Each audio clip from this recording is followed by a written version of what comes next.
Là, je vais remettre l'argent à la trésorière du réseau Pinch qui va faire elle-même la remise pour la bénéficiaire. Voilà. Yafatou Ndiaye. 100 000.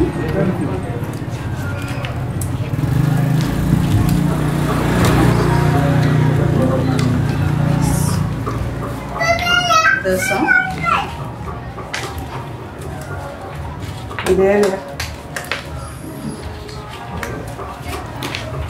300.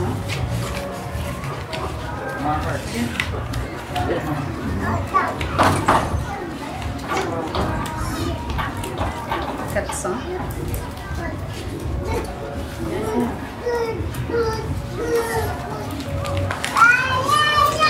500.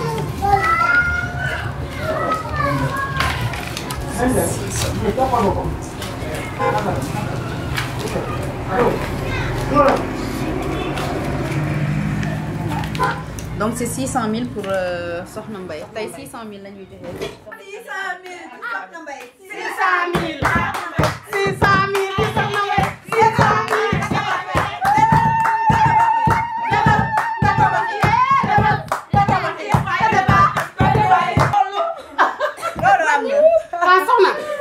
Waaw li ma wax fii rek yàlla na sedd guy yàlla ngeen ci tabax dëkk ba mu ràpp ngeen di beesalaat ci kattanu suñu borom yàlla ko yàlla def kontaan nañ yéen tam yàlla yombal leen fay bi barke Seydina Mohamed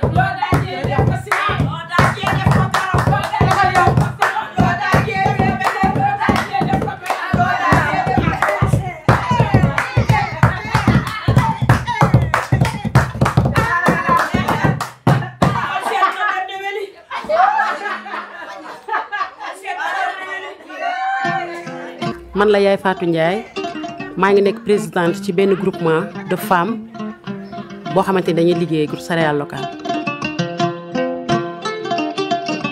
La fédération sénégalaise des habitants ñoo ñuy jàppale ñu defar suñu kër. Djiddah Thiaroye Kaw 66 quartiers la 60 quartiers yi dañoo fàkk dëkk nag mooy kenn ku nekk tabax nu mu la neexee.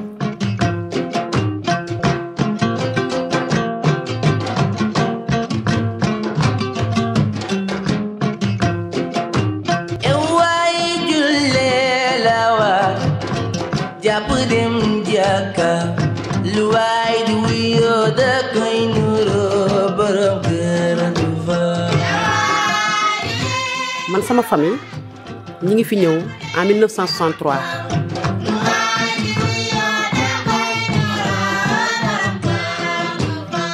mbënd mu njëkk mi ñu fekk nag bi ñu fi njëkk a fekk mooy en 1987 at mu jot mbënd mi daan na lor 300 000 personnes ba atum 2015 ñetti weeru nawet bi yëpp ci mbënd la ñuy nekk gis nañ ne taw bi su xasee ñëw zone yi nga xamante ni ñoo gën a xóot ndox mi dina fa nekk at mi ba at mi dellu sa waat ndox mi du fa jeex même ci biir néeg yi ak ci biir kër yi.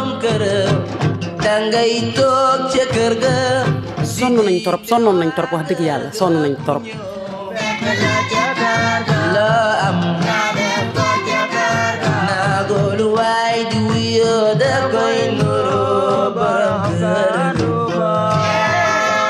li ëppoon ci population bi amuñu woon moyens yi nga xamante ni moo waroon a tax ñu am kër yu bari neexatu la dëkk yii abandonné nañu leen ndax mbënn mi.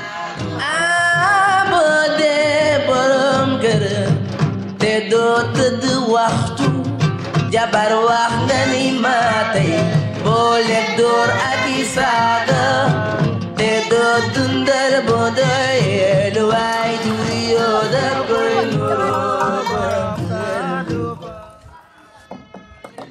Voilà, je m'appelle Djibril Diallo. J'habite ce quartier qui est le quartier de Mousdalifa. Je suis quelqu'un qui s'active dans le mouvement associatif depuis plus de 40 ans maintenant. Je militais dans les associations sportives et culturelles, qu'on appelle ASC. Donc en 1987, j'étais un président d'ASC. Revenant des entraînements, on a trouvé notre quartier complètement sous les eaux. Ça m'a bouleversé. Je me suis dit qu'en fait, il faut s'engager dans cette affaire-là, lutter contre ces inondations. Le collectif des associations pour le développement de Djiddah Thiaroye Kao regroupe 23 associations communautaires de base. Jusqu'à présent, on s'active dans le domaine du développement local. Normalement, c'est des sites inhabitables. Personne ne devait y habiter. Mais l'État s'est laissé faire. Les gens sont habités. On voit que en fait, le quartier est dans une cuvette. Donc il faut faire des élévations, des constructions en hauteur. C'est son 5e camion. Vous verrez comment il rame.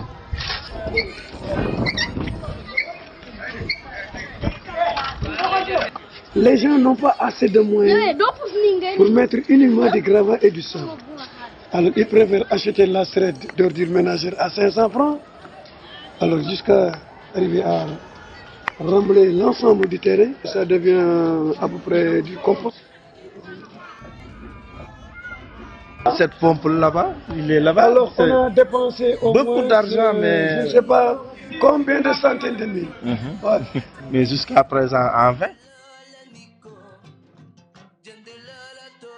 Maintenant, il y a une autre phase qu'on dit plan Jaxaay. C'est de construire des maisons et de nous donner aux sinistrés. Ils ont dit 1000 logements. Donc rien qu'à Djiddah Thiaroye Kao, on peut occuper le plan Jaxaay. Mais ce n'est pas Djiddah Thiaroye Kao seulement qui est inondé. Nous sommes 16 communes d'arrondissement. La totalité des 16 communes d'arrondissement sont dans de l'eau.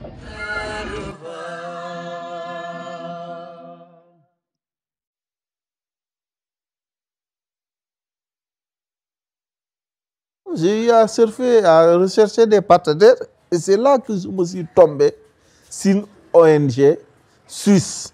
La première fois qu'on a été invité à Dakar par Djibril, on a essayé de comprendre quelle était la cause de ces inondations. Et en creusant les choses, en allant sur le terrain avec Djibril et avec toute l'équipe, on a rencontré des chefs de quartier qui nous ont expliqué qu'en fait, qu'ils avaient beau étanchéifier la toiture ou leur mur, l'eau remontait par le sol.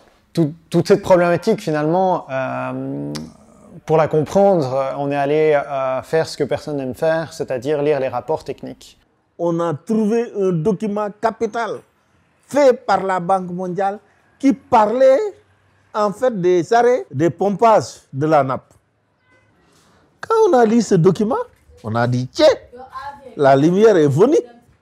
Nous tous, on croyait que, en fait, c'est la pluie qui était cause des inondations. Il est vrai que dans la banlieue de Dakar, il pleut 3 mois par année, on appelle ça l'hivernage. Et que l'année où Djibril a trouvé ces quartiers inondés, la pluie avait été particulièrement persistante. Mais il faut revenir quelques années en arrière pour bien comprendre le phénomène. À l'état naturel, dans les zones de banlieue, la nappe phréatique affleure dans le bas-fond des collines. Cela crée des petits marais qu'on appelle des niayes. Ces zones étaient jadis utilisées pour la culture maraîchère et pour l'approvisionnement en eau potable de la ville de Dakar. Depuis les années 1940, la ville a commencé à s'étendre et la banlieue s'est petit à petit urbanisée. Dans les années 1970, il y a eu une grande sécheresse qui a non seulement forcé des milliers de personnes à venir depuis l'intérieur des terres jusqu'à la capitale, mais aussi, combinée avec le pompage, a contribué à assécher les zones de niayes. L'espace devenant de plus en plus restreint, l'urbanisation s'est prolongée jusque dans les bas-fonds des collines désormais asséchées. C'est là qu'a commencé le problème. L'État a été totalement dépassé par l'afflux massif de personnes. En l'absence de réseau d'assainissement, l'eau de la nappe phréatique est devenue totalement insalubre. L'État a donc décidé de diminuer, puis arrêter progressivement le pompage de la nappe. Dans les années 80, la sécheresse s'est estompée et les pluies sont revenues à la normale. Pour assurer l'approvisionnement en eau, l'État a construit des pipelines jusqu'au lac de Gières à 350 km au nord. La combinaison de tous ces facteurs a fait que le niveau de la nappe phréatique est remonté, inondant 300 000 personnes dans la banlieue chaque année durant l'hivernage. On ne connaissait pas le phénomène de la nappe, de la remontée de la nappe. On ne connaissait pas. La chose qui est aberrante, c'est que malgré ces études d'impact qui sont publiées, qui sont publiques, ce projet a quand même été réalisé. Et qu'effectivement, les modélisations étaient très exactes, c'est-à-dire que très exactement, l'eau est remontée de 2,50 m. Et on a fait un document de diagnostic. On a fait en fait une synthèse de tous ces travaux-là pour pouvoir faire un plaidoyer en disant que l'État, il faut continuer à pomper la nappe. C'est quelque chose de compliqué à visualiser. C'est la raison pour laquelle on a fabriqué une maquette inondable de la banlieue. Et puis, on a essayé de s'entourer d'experts. Grâce à un de ces experts, on a organisé un séminaire au conseil régional. On s'est entouré de différentes universités, avec l'université de Dakar, avec l'école polytechnique de Lausanne, l'université de Lausanne, les ponts et chaussées à Paris. On a finalement regroupé un groupe très solide qui a pu appuyer sur ces études techniques. Donc quelque part, le noyau dur de ce projet, il s'est créé par la rencontre entre un militant associatif de ces quartiers inondés, qui est Djibril Diallo, et un expert en urbanisme, qui est Papa Keita, qui se sont mis ensemble pour créer à la fois un groupe de support technique qui est devenu Urbasen et un groupe d'habitants organisé qui est devenu la Fédération sénégalaise des habitants. L'État a généralement servi un discours, c'est que les populations ne devaient pas être là. Ce qui est vrai, les populations ne devaient pas être là, mais il faut aussi dire que cette responsabilité, elle est partagée. Parce que pendant une période quand même assez longue, il y a eu un laisser-faire. L'État a laissé ses populations s'installer au fur et à mesure jusqu'à créer autour de la capitale donc, de très très grandes villes. Et ce sont ces villes aujourd'hui incontrôlables donc, qui ont été le plus souvent impactées par ces inondations-là. Je crois que l'idée maintenant, ce n'est plus de dire aux populations « partez, vous ne devriez pas être là » parce que les populations sont déjà là. Je crois que maintenant, il faut être intelligent et travailler à trouver en tout cas des formules qui permettraient à ces populations donc, de rester, d'habiter dignement, parce que ce sont aussi des citoyens comme tous les autres citoyens.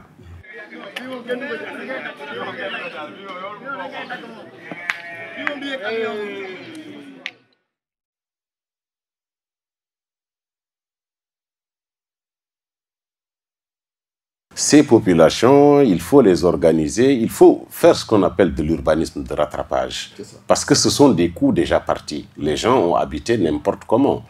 Nous avons pensé que la première des choses à faire, c'était d'abord de connaître le problème, d'en maîtriser tous les contours, mais aussi de connaître les quartiers. Nous, on a pensé à créer un bureau municipal d'urbanisme avec la mairie. Et ça, c'est une curiosité au Sénégal, parce que je crois que c'est le seul bureau d'urbanisme local qui existe au Sénégal. Ce bureau existe depuis le 11 août 2011. C'est la vraie. Ouais. Ça va bien. En fait, au début, il n'y avait pas d'outils. Il n'y avait pas d'outils ni d'informations au niveau de la commune. On a pu avoir 12 enquêteurs et 5 cartographes pour qu'on puisse avoir des informations au niveau de la commune concernant d'abord les propriétaires des maisons et aussi la fréquence des inondations au niveau de chaque concession. Ouais. Je pense qu'on est arrivé au bureau. Okay. Voilà. Wow. Yes.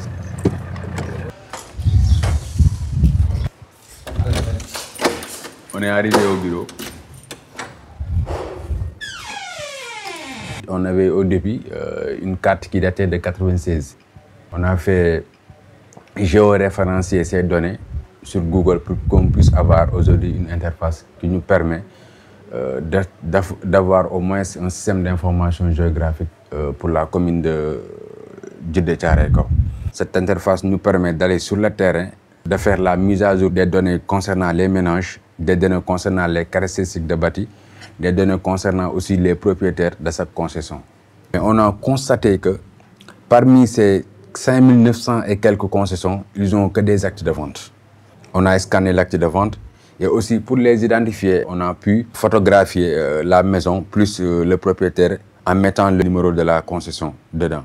Et aussi de savoir si la famille qui y habite, c'est les propriétaires ou bien des locataires ou bien des hébergés et autre type d'occupation.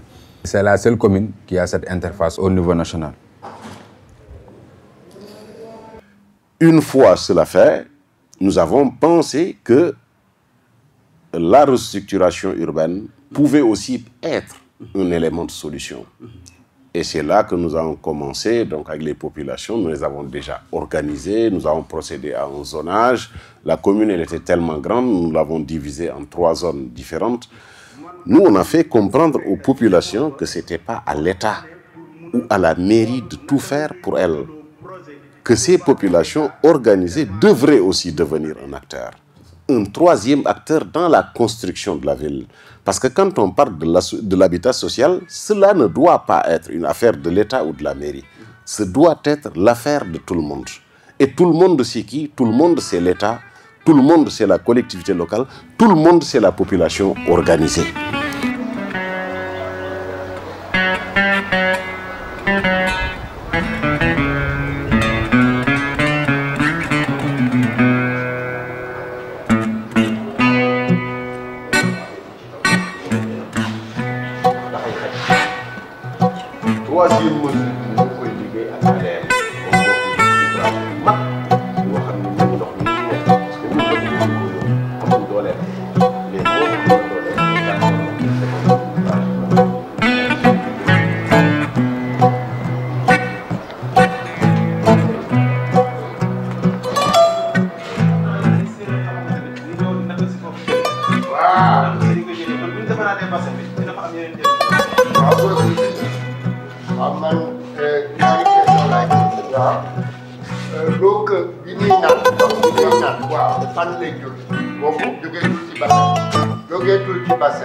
Mais est-ce que les cultivateurs, les maraîchers, mën ñu leen defal bassin eau yi nga xamee ni moom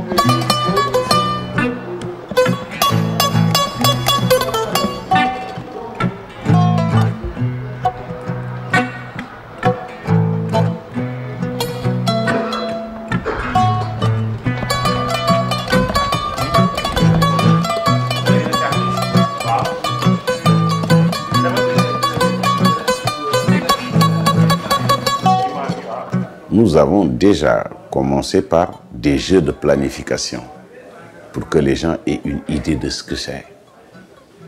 Ces jeux de planification ont permis de faire des participants, des urbanistes en herbe.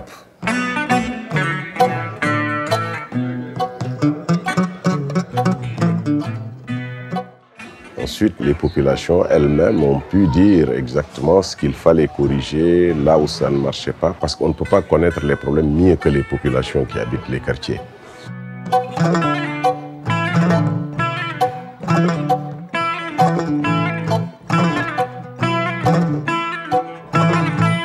Et vous voyez, les gens s'empressaient de dire « Ah, voilà ma maison. Ah, tu as vu là, c'est la rue là qui mène vers la mosquée. » Pour une fois, ils se détachaient de leur quartier et le regardaient avec un œil extérieur. Et ils se disaient, mais écoutez, cette voie-là, elle est trop étroite. Ils parvenaient à se rendre compte des labyrinthes dans lesquels ils vivaient. Et automatiquement, ils sentaient la nécessité qu'il fallait faire quelque chose.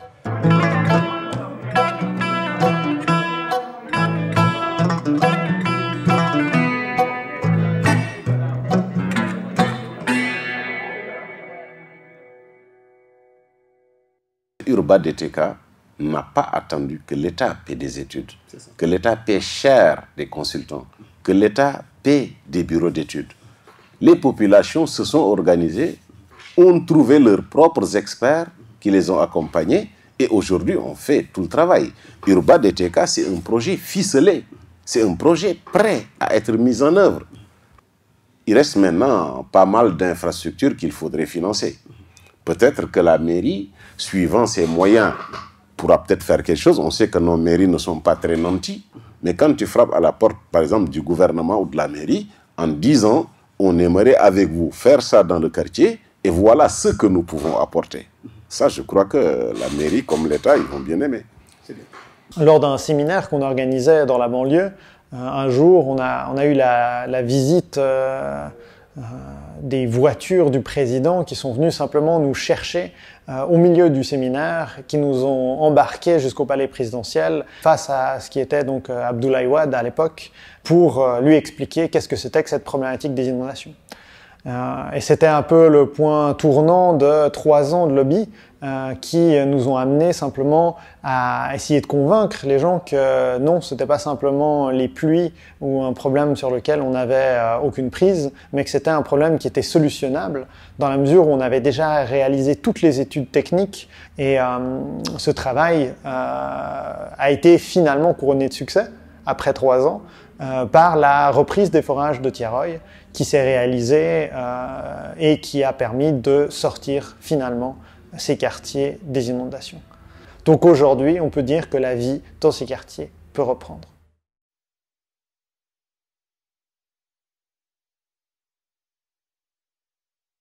À un moment donné, ne voyant pas les investissements tomber, on s'est dit, mais peut-être qu'il ne faut pas continuer à attendre, peut-être qu'il faut faire quelque chose, peut-être qu'il faut essayer d'appuyer, en tout cas les plus démunis. Parce que dans pas mal d'habitations étaient abandonnées. Les gens étaient partis. Mais partis où? Partis peut-être pour rencontrer des problèmes encore plus sérieux. On s'est dit que peut-être on pourrait appuyer ce genre de famille à reconstruire leur habitat, à réhabiliter donc leur habitat et de pouvoir revenir vivre correctement avec les autres populations. Maintenant, tu as vu. Hein? Les gens gardent l'espoir de reconstruire leur maison. Hein? 1987, cette maison existait. Les habitants sont quelque part, mais ils gardent leur maison. Tu sais, cette maison-là peut être remblée et reconstruite. Parce qu'il y aura un boulevard ici. Hein? Maintenant, imagine si la route passe ici. Hein? Là où passe la route, le développement suit. Hein? Donc cette maison sera côte à côte avec la route. Et ils vont ouvrir des magasins. Mais comment financer la reconstruction de l'habitat, d'autant que les populations sont exclues du système bancaire, seules capables de financer un tel projet? Dans nos voyages, nous avons rencontré SDI, Slum Dwellers International, qui avait développé beaucoup de modèles alternatifs. Nous nous sommes inspirés de ce qu'ils faisaient et l'avons adapté au groupe d'épargne qui traditionnellement existe dans nos quartiers pour construire notre propre système. Ce système n'est plus basé sur la garantie matérielle, n'est plus basé sur les revenus de l'individu, mais juste sur la confiance entre les différents membres de la fédération que nous avons mise en place. Chez nous, traditionnellement, la femme gère la famille, elle s'occupe de tout. Alors on s'est dit qu'en s'appuyant sur les femmes, on n'appuyait pas seulement les femmes, on appuyait la famille. Passer par la femme permettait de toucher tous les membres de la famille. Et ça a donné naissance aujourd'hui à la Fédération sénégalaise des habitants, qui est un membre à part entière de Slum Dwellers International.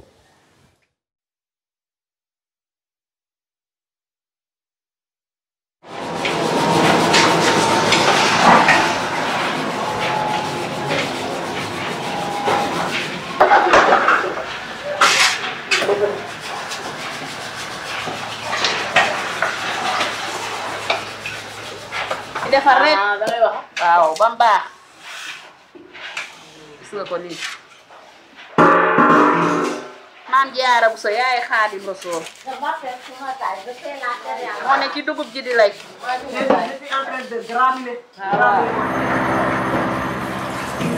asalaamaaleykum maa ngi tudd Aïssata Mamadou Talla madame Senghor dëkk commune Djiddah Thiaroye Kaw Pikine Sénégal nekk présidente fédération sénégalaise des habitants wax naa ko fii unité de transformation wax laa ko ñu jigéen ñi dañ fi liggéey transformation céréale locale moom la ñuy def nii mooy activité génératrice de revenu moom la ñuy daje di def waxtaan di cotiser en même temps di am suñu mutuelle def santé bu ñu feebaree mën a faju ñun nekk nag di liggéey ak Urbasen ñu bokk ci fédération bi ñu commencé ñoo jàppale ñuy defaraat suñuy kër. ma dem si waat rek maa ngi leen di gërëm di leen sant comme ni ngeen ko waxee rek loolu ci ponk yi la fédération bi nag dama leen xamal ne du benn ponk rek mais ñeenti ponk la fédération bi lu njëkk mooy ndenc xam nga yéen a ngi cotiser di denc waaye xam nga ne tudd leen te loolu nag mooy base ñaareel bi mooy defaraat sa dëkkuwaay pour mu ne comme ni ngeen ko waxee léegi amee sa cadre de vie ñetteel bi mooy maanaam weccante xalaat sama mbootaay ñu waxtaan ak seen mbootaay ñu weccante xalaat am na loo xam ku ba ci am ci létt te man sama nit ka la mu ngi commencé ñoŋ-ñoŋal ci létt nga jàppale ko mu am ci xam-xam man maa ngay mooñ cere fekk yow am nga say nit war a mooñ cere ñu ñëw jàppale la léegi ñeenteel bi lan mooy lan la mooy collecte de données mooy juróom-benn weer yu ne dinañu assumé wala mareetu mi dina leen woo di leen laaj lan mooy fédération ñaata nit moom bokk ci fédération bi ndax cotisation bi ngi jox ak lan la loolu lu nekk membre bu nekk war ngaa xam loolu mooy fédération bi bëgg nañu nag jigéen ñi ku ci nekk nga denc pour ëllëg si biir nga am dëkkuwaay nee woon nañ ko nag bii passé indi woon nañ financement ngeen doxal ñu leen ko xel nee nañ leen financement bi buñ leen ko joxalee joxee présidente bi ak bureau bi ak kii ñuy liggéey ak maçon bi ñoom ñooy dem jëndi ngeen demee jënd ci xaalis maçon bi day nekk ci seen biir kees bu nekkee ci seen biir kees bu commencé ngeen jox ko avance bu demee ba ci digg bi ngeen joxaat ko bu jeexalee ngeen mottali ko nee nañ leen bor bi ci ñaar fukki weer lañ leen koy jox bu ngeen ko joxee ci ñaar fukki weer ñu may leen benn weer boo xam ne du ngeen ko fay mu ñee nekk ñaar fukki weer ak benn nee naa leen fédération sénégalaise dafa am bàq ndax xam ngeen bàq fédération sénégalaise amu leen ko amu leen mbooloo mooy doole mbooloo mooy doole mbooloo mooy doole waaw xam nga tax mbooloo mooy doole parce que yéen a boole seen doole yéen a boole seen doole yéen a boole seen dërëm ak seen tànk xam nga moom rek mënul waaye yéen bu ngeen ñëwul woon moom kese bu ñëwoon fii di ñu laaj niñ ko jox ba ëllëg ndax li ngeen boole nekk benn say moo tax ñu ñëw jox leen mais fekkoon benn bant bala leen dañ koy dem teg ba leen ndax niñ ko jox mbooloo mi nag moo tax ñu jox leen ñoo tax alalu mbooloo moo tax ñu ñëw di ko teg ci président bi teg ko ci groupement bi bi mu nekk bëtu fédération bi loolu moo tax nag ñu indi ko su ci am nga ne loolu caan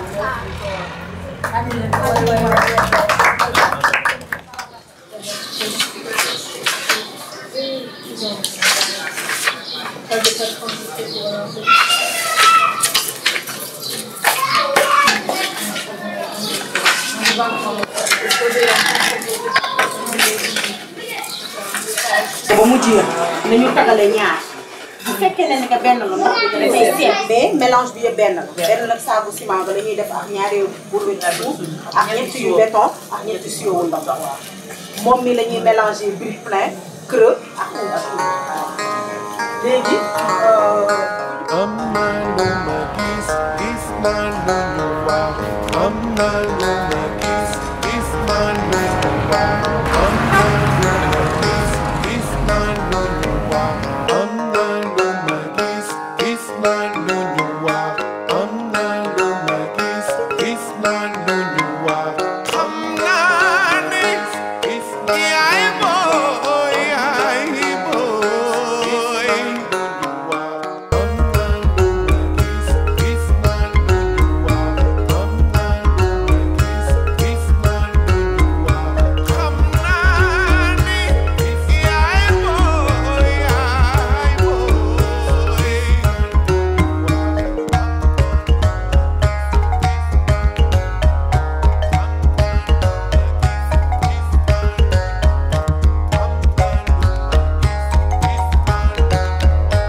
sama rêve. waaw mooy jigéen ñëpp am kër. ñu améliorer cadre de vie bi loolu su ma ko amee ci 6 ans yi rek sama mandat jeex damay kontaan loolu rek mooy sama gént ma yeewu rek ñu ne ma kii am na kër kii am na kër ñëpp am nañu kër loolu mooy sama rêve. toutes les femmes avoir toutes les femmes du Sénégal chaque femme un toit c'est mon rêve. Une femme un toit c'est mon rêve absolu.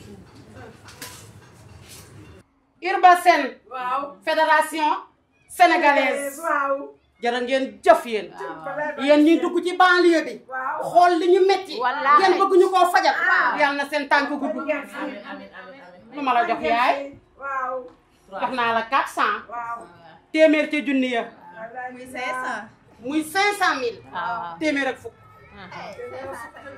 téeméer ak ñaar fukk ca junni ya loo daal di ñu def ko sama loo daal di ñu def ko karo sa kër tawax ba mu neex nga nekk sa njaboot xanaa neex lakk nga dëkk bi ya caw xanaa neex lakk nga dëkk bi xanaa neex ba giir gi sax di ko toj lii gën bi su koo gis waaye jugal waaye defar lii ba mu neex waay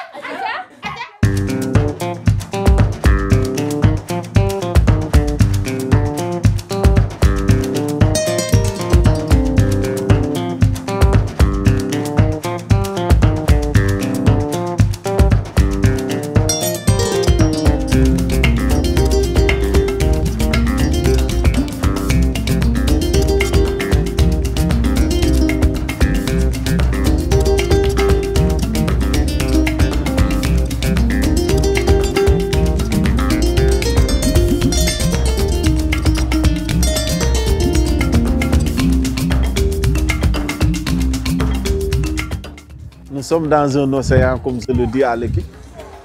Je ne sais pas si c'est l'océan Atlantique ou Pacifique, mais on est dans un océan.